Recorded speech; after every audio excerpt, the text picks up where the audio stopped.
Magandang umaga at muli nandito tayo sa Iba Zambales Public Market. Actually dito sa Iba Zambales may dalawang market, the old market and the new market. At dito ako nabilong sa new market, new public market. At sa mga ito, kukunti lang ating mga isda. Meron akong dalagang bukid, tiger prawn, and alimango.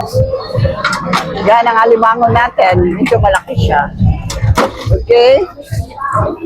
At samaral. Meron akong samaral. Anglat. Maya-maya. One kind of maya-maya rin yung anglat. Ito, black lapo. At saka meron tayong red lapo. Yung suno. Okay? Mga lapo-lapo. Tapos, meron tayong maliliit na talakitok. And, meron tayong kulita, maliliit. Singsingan or lipstickan sa Iba Zambales. Ang luto noon, ihaw, prito. Pwede rin siyang ipangat. Pwede. Ito naman, ang luto nito, pwedeng sinigang, pwedeng pinirito. Lawihan, ganun din. Pwedeng inihaw, pinirito. And samaral, ganun din. Ang luto lang talaga ng dalagang bukid is pinirito lang talaga siya. Tiger prawn, maraming luto. Pwede mo siyang butter with garlic, ganun.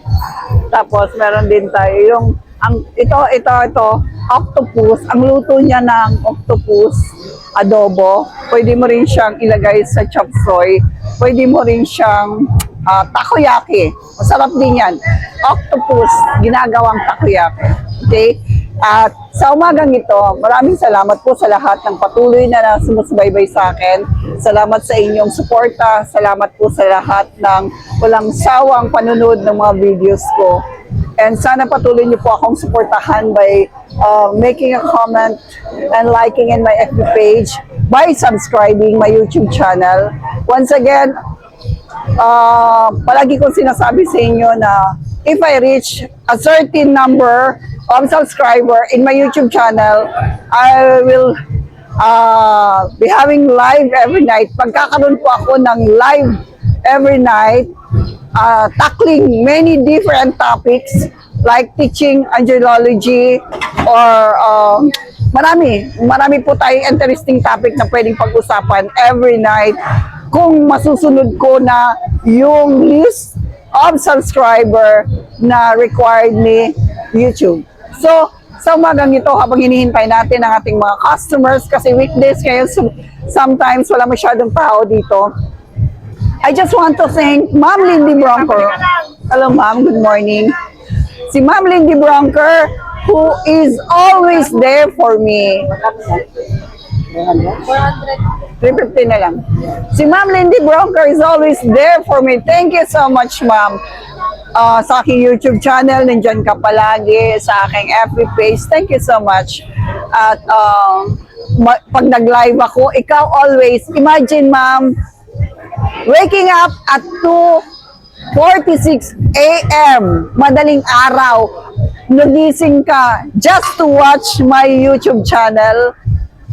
It's a great privilege for me na magkaroon ako ng mga ganyang klase ng mga avid follower. Thank you so much. And when you visit here in the Philippines, sa iba kung saan kayo, taga dito kayo talaga, Ma'am, I really just want to see you.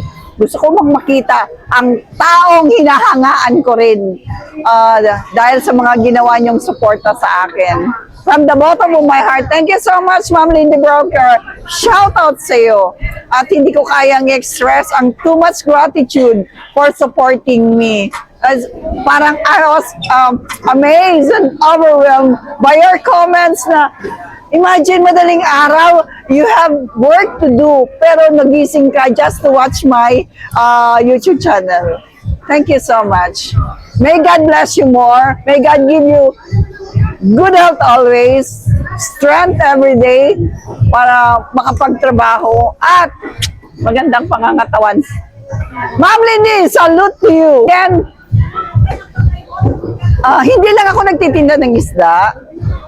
As well as nabigyan ako ng opportunity. God made a way for me to improve. Nagkaroon ako ngayon ng I am a real sales agent of Jivan Prime Lots. And thank you, Jivan. Miss Van, thank you so much for giving me an opportunity to work with you. At sa oras nito, sa lahat ng aking followers here in the Philippines and abroad, sana po suportahan niyo ako.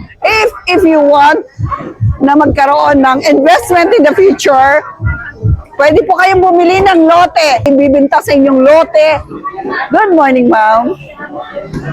Namumurahin lang. Affordable ng kahit sino. You know, investment in lots ay talagang hindi kayo nalulugi. Hindi kagaya ng isda. Sometimes, kapag titinda namin ng isda, pag walang bumibili, pag matumal, nalulugi talaga kami. Kasi nabibilasa. Pero ang lupa na binibenta ko sa inyo, 2-3 years from now, ang hundreds of thousands na puhunan ninyo, magiging millions na yan. So why not invest now sa mga lupa na to? At please message me or call me in my number para may paliwanag sa inyo how much is the cost per lot, where is it located, at lahat ng details may bibigay ko po sa inyo. I will include you. I have my personal group chat regarding sa aking mga clients about this lot. Doon ko po kayo ilalagay. So every question that you will make will be answered. Good morning and God bless everyone.